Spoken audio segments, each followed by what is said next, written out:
I think what's really important is that in technology, most people just want to talk about the software. They want to say, hey, how great is the software at doing automation, getting the right price? Maybe it's design related or feedback.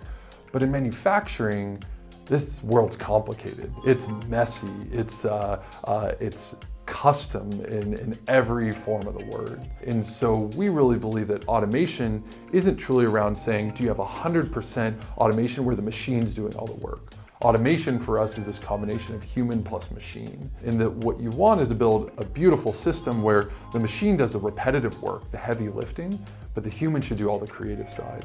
So as we think about building our technology layer and we have automation end to end, it's really around, hey, can the machine do the heavy lifting? But for us, the people need to do that creative work. So when you think about how we run this distributed network, it's actually the people on the ground, supply quality engineers doing quality and audit checks that's leveraging a mobile application to help communicate and take data and look at trends. But they're interacting with the world with this combination of machine plus the human with all this creativity, 30 years of looking at how do I do injection molding parts.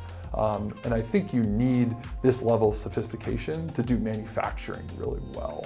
And so I think the human element in manufacturing is so critical. But today we primarily use humans in manufacturing to do repetitive works. When we say humans at Foxconn, you think of lines and lines of people that are just assembling things. Humans in our world at Fictiv is much more around the creative tasks of, man, how am I going to make that gear and how will it fit in this assembly and what's the small minutia of how I can tweak the parameters on this machine. That's effective use of human creativity, I think.